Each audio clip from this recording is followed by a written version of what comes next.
Con la venia, señor presidente. Ministra, buenos días. En una de sus primeras entrevistas, en agosto de 2020, ya como ministra de Igualdad, se preguntaba ¿qué es ser mujer? Y de forma retórica respondía ¿cuánta talla de pecho tenemos que tener para ser hombre o mujer? ¿El sexo es solo los genitales externos o es también el nivel de hormonas tradicionalmente considerado por la biología masculina o femenina? ¿Es el sexo algo genético? Una ministra de Igualdad que no tiene ni idea qué es ser mujer, como para pretender que defienda nuestros derechos.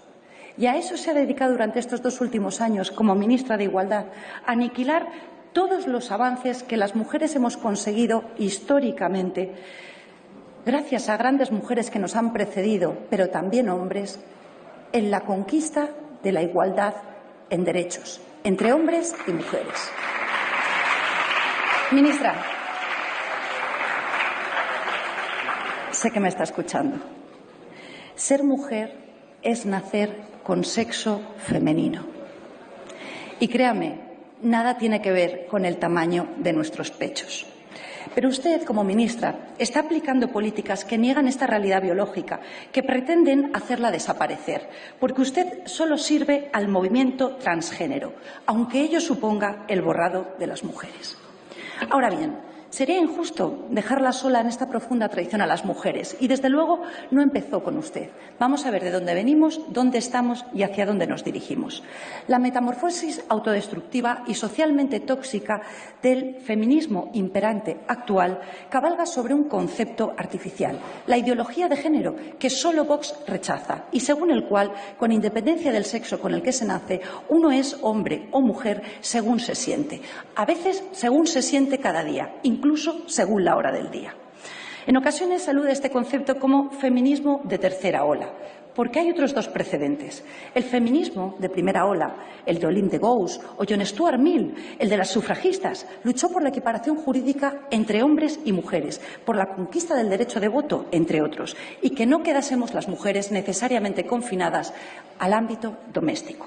Hacia 1960, en la mayoría de países occidentales, derechos como el voto, el trabajo o la educación ya los habíamos conquistado las mujeres. Surge así el feminismo de segunda ola, que entiende que la equiparación legal de los sexos era exclusivamente formal o abstracta por el simple hecho de que en aquel momento muchas mujeres seguían siendo amas de casas. Esta segunda ola feminista adquirió un tono antifamilia y un tono antimaternidad que no había tenido la primera ola. Para las nuevas feministas, la causa de la supuesta opresión de la mujer se encontraba en el ámbito privado, en nuestro rol, en el rol de las mujeres como madres y esposas. La obra de Simone de Beauvoir, especialmente, se caracteriza por el odio a la maternidad y la visión de la fertilidad femenina como una maldición. Y cito literalmente: engendrar, amamantar, no son actividades, sino funciones naturales. No hay proyecto personal en ello. Por eso la mujer no encuentra en ello motivo para una afirmación altiva de su existencia.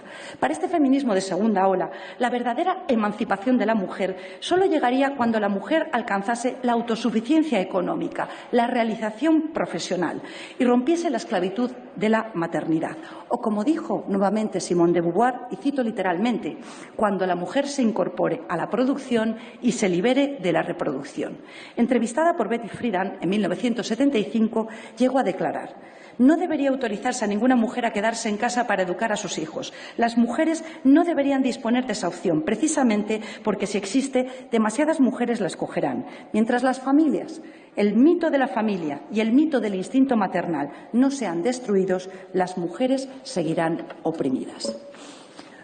Pues bien, este es el contexto social en el que se nos ha educado a las mujeres de mi generación. Yo, mujer de 43 años en apenas unos días. Se nos ha inculcado que solamente se nos considera socialmente mujeres de éxito, solamente podemos considerarnos mujeres de éxito, auténticas mujeres, si alcanzamos el éxito profesional. En cambio, se ve como un demérito social, se ve como una tacha que una mujer quiera realizarse en el ámbito familiar y formar un hogar. A mi generación, socialmente, Solo se nos perdona tener hijos después de haber alcanzado nuestra autosuficiencia económica. Lo que no nos dicen es que cuando conseguimos ese éxito profesional, llegamos extenuadas a casa por la noche después de jornadas interminables, día tras día, miramos alrededor y nos vemos solas en el sofá. Cuando queremos calentar nuestro hogar con el amor de una familia y suplir el eco de nuestra voz que golpea contra unas paredes vacías con el maravilloso llanto de un bebé. Lo que no nos dicen es que el reloj biológico es inexorable, como el paso del tiempo.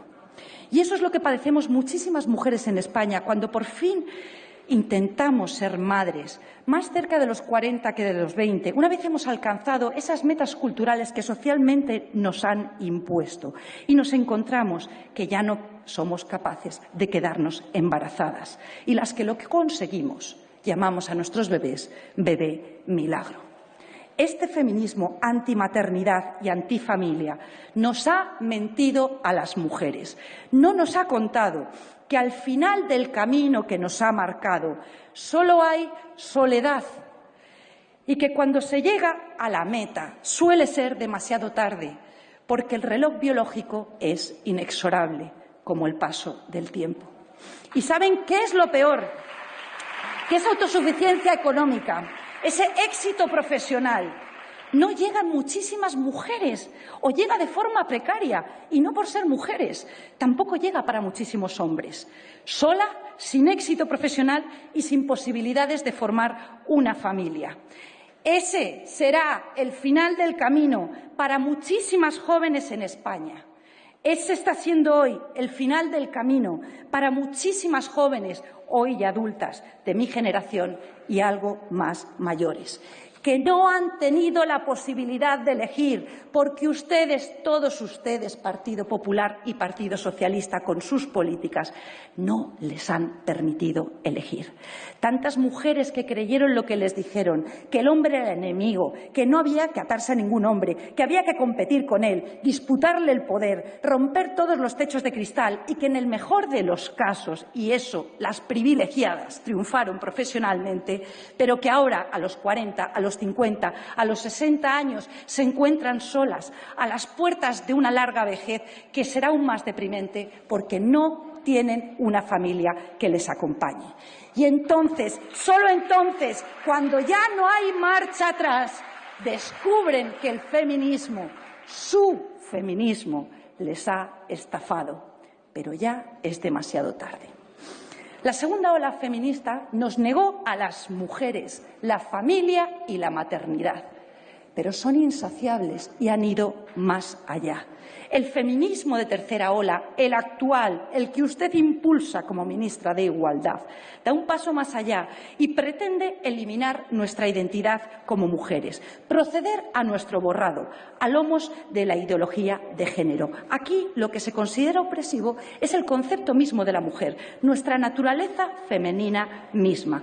Por eso niegan la realidad biológica del sexo y proponen la sustitución del concepto del sexo por el del género. La ideología del género niega la realidad biológica del sexo. El hombre, como ser humano, es un puro animal cultural cuya biología no cuenta. Al hombre y a la mujer se les puede construir socioculturalmente. Sí, se nace con unos cromosomas u otros y con genitales u otros, pero eso es solo un punto de partida modificable a voluntad del sujeto.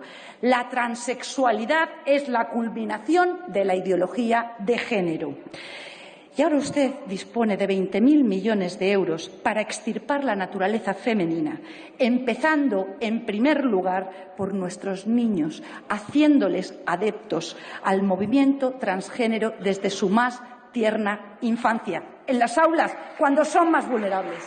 A pesar de que la experiencia del derecho comparado de los países de nuestro entorno, donde este camino de adoctrinamiento ya se ha iniciado con anterioridad, nos demuestra con datos objetivos los estragos que causa el adoctrinamiento en las escuelas en ideología de género. Por citarles tan solo un ejemplo, en el Reino Unido, en una década, los casos de supuesta transexualidad infantil se han multiplicado por 44. Casos de disforia de género en niños siempre han existido, pero eran extremadamente infrecuentes y en muy alto porcentaje se solucionaban con la pubertad de manera natural. El estallido de casos en estos países se explica por el auténtico lavado de cerebro al que usted pretende someter ahora a nuestros hijos en España, desde su más tierna infancia, explicando en las aulas con sus supuestos expertos a nuestros hijos que podrían ser chicos atrapados en cuerpos de chicas o viceversa y que solo ellos conocen su verdadero género porque el sexo biológico no importa. Niños con trastornos emocionales de otro tipo o simplemente con la desorientación y baja autoestima que es propia de la adolescencia son así inducidos artificialmente a atribuir su malestar a la disforia de género y a soñar que un cambio de sexo podría solucionar todos sus problemas. ¿Sabe qué nos demuestra también la experiencia de los países de nuestro entorno? Que el final del camino de estos niños y jóvenes a quienes artificialmente se induce a considerar que padecen una disforia de género, permitiéndoles operaciones de cirugía genital, el final de su camino es el suicidio. Es el suicidio. Actualmente, en España, para los casos constatados con evidencia científica de disforia de género, ya existe una solución médica y legal, con plenas garantías, pero lo que usted y el movimiento transgénero pretenden es convertir la transexualidad en una moda cultural y para ello, además de contar con 20.000 millones de euros, tiene el proyecto estrella de su departamento, la Ley Trans, una ley que, tal y como ha dictaminado el Consejo General del Poder Judicial en un extenso informe de 136 folios, discrimina a la mujer, inventa palabras y amenaza el deporte. Esta ley elimina la única garantía que podía evitar el fraude de ley y los evidentes efectos perversos que comporta, como que un varón, por el mero hecho de decir que se siente mujer, pueda participar en competiciones deportivas femeninas, acceder a recintos de acceso exclusivo para las mujeres o incluso un condenado por delitos de violación compartir celda con mujeres.